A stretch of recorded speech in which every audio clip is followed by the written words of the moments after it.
आगे बढ़ते हैं और बात कर लेते हैं कांग्रेस की बैठक की। आज बैठक होने जा रही है, बहुत ही महत्वपूर्ण ये बैठक होगी। भोपाल में कांग्रेस दफ्तर में यह बैठक बुलाई गई है। कांग्रेस प्रदेश प्रभारी जितेंद्र सिंह भोपाल पहुंच चुके हैं। जितेंद्र सिंह का भव्य स्वागत भी हुआ है। जीतू पटवारी ने उनका स्वागत किया। प्रदेश प्रभारी जितेंद्र सिंह अब शामिल होंगे बैठक में। जिला अध्यक्ष प्रभारी बैठक में शामिल होंगे। कितनी खास ये बैठक, ये भी जानने की पूरी कोशिश करेंगे हम। तो आज ये बैठक होने जा रही है, कांग्रेस की ये बैठक है। आगामी चुनावों को देखते हुए तैयारी अब कहीं ना कहीं कांग्रेस में की जा रही है। नई कमान नए चेहरों को सौंपी गई है। तो ये भी देखना दिलचस्प होगा कि आखिर कितना प्रभाव इसका आने वाले समय में देखने को मिलता है। फिलहाल जो है बैठकों का दौर शुरू हो चुका है। आज कांग्रेस की बड़ी बैठक बुलाई गई है। भोपाल में ये कांग्रेस दफ्तर में बैठक होगी। कांग्रेस प्रदेश प्रभारी जितेंद्र सिंह पहुंच चुके हैं भोपाल। उनका भव्य स्वागत जीतू पटवारी द्वारा किया गया है। प्रदेश प्रभारी आज बैठक लेंगे। ज्यादा जानकारी के लिए हमारे साथ शैलेंद्र जुड़ गए हैं। शैलेंद्र, कांग्रेस दफ्तर में बैठक होने जा रही है और कांग्रेस प्रदेश प्रभारी ये बैठक लेंगे। कितनी खास इस बैठक को मान सकते हैं और आखिर क्या वो मुद्दे होंगे जिन पर चर्चा की जाएगी?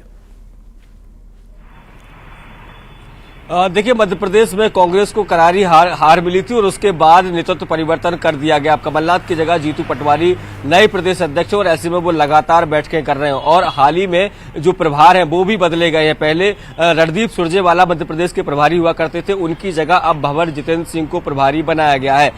भंवर जितेंद्र सिंह प्रभारी बनने के बाद पहला दौरा कर रहे हैं। पीसीसी में वह सबसे महत्वपूर्ण इकाई जिला अध्यक्षों के साथ बैठक करने वाले। इसके अलावा जो जिला प्रभारी चुनाव के मद्देनजर बनाए गए थे उनके साथ वो बैठक करने वाले हैं। ये बैठक बेहद खास होने वाली है क्योंकि देखिए 2024 का लोकसभा चुनाव भी है और जिस तरीके से प्रदेश अध्यक्ष जीतू पटवारी कह चुके हैं कि 2023 के चुनाव से सबक लेते हुए 2024 के चुनाव में कार्यकर्ताओं को उतरना है। तो सबसे पहले तो बात ये जरूर होगी कि 2023 में जो विधानसभा चुनाव हुए उनमें हार का प्रमुख कारण क्या रहा और 2024 को लेकर क्या रणनीति कांग्रेस बना रही है, कार्यकर्ता के मन में क्या है, वो क्या सोच रहे हैं, किस रणनीति के साथ आगे बढ़ा जाए। तो जिला अध्यक्ष हो या जिला प्रभारी हो, उनके साथ आज प्रदेश के प्रभारी बैठने जा रहे हैं। उसमें जीतू पटवारी सहित तमाम जो नेता हैं वो मौजूद रहेंगे। तो देखिए पूरी जो रणनीति है वो 2024 के चुनाव को लेकर लड़ी जा रही है या बनाई जा रही है। देखिए मध्य प्रदेश में बीजेपी की तरफ से बात करूं तो बीजेपी मिशन 29 को लेकर आगे बढ़ चुकी है और ऐसे में अगर बात करें 2019 के आंकड़ों की तो 29 में से 28 सीटों पर बीजेपी काबिज है। महज एक सीट जो छिंदवाड़ा है वो कांग्रेस के पास है। ऐसे में कांग्रेस को मध्य प्रदेश में जिंदा बनाए रखने के लिए बहुत आवश्यक है कि अधिक से अधिक सीटें लोकसभा की जीती जाए। तो वो कार्यकर्ताओं के दम पर होगा। कार्यकर्ता के मन में क्या है ये जानने के लिए आज भंवर जितेंद्र सिंह राजधानी भोपाल पहुंच चुके हैं। अब से कुछ देर बाद 11 बजे पीसीसी दफ्तर में ये बैठक आयोजित की जाएगी और बैठक एक बात यहाँ पर शैलेंद्र ये भी है कि बैठकें ली जाती हैं। बैठकें 3 दिन से लगातार जीतू पटवारी भी ले रहे हैं, पीसीसी चीफ भी ले रहे हैं, अब ये जो है जितेंद्र भी लेंगे। आखिर बात यहाँ पर यह है कि मंथन तो किया जाता है, कांग्रेस में बैठकें ली जाती है, पर शायद जैसा मंथन होना चाहिए वैसा मंथन नहीं हो पाता। इसीलिए शायद बार बार हार का मुंह कहीं ना कहीं कांग्रेस को देखना पड़ता है, क्योंकि चैलेंज एक्सेप्ट नहीं कर पाती है कांग्रेस।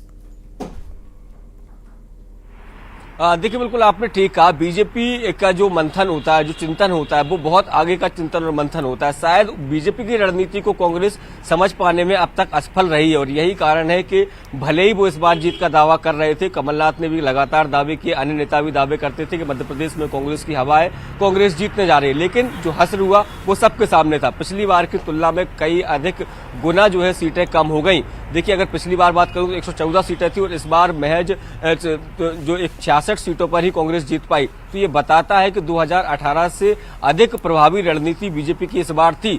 तो सबसे महत्वपूर्ण है कि आप बैठक तो करते हैं, अपनी रणनीति तो बनाते हैं, लेकिन सामने वाले की रणनीति जब तक नहीं समझेंगे और उसके काट के लिए कोई रणनीति तैयार नहीं करेंगे तब तक आपको उसी तरह की हार का सामना करना पड़ेगा। उम्मीद है कि मध्य प्रदेश में नई कमान मिली है, नए प्रभारी बने हैं, तो शायद बीजेपी की जो रणनीति है उसको काट करने के लिए कोई नई रणनीति यहाँ पर तैयार हो। ठीक, फिलहाल के लिए बहुत शुक्रिया जानकारी को साझा करने के लिए शैलेंद्र। आगे बढ़ते हैं, मंत्रियों के विभागों का बंटवारा आज हो सकता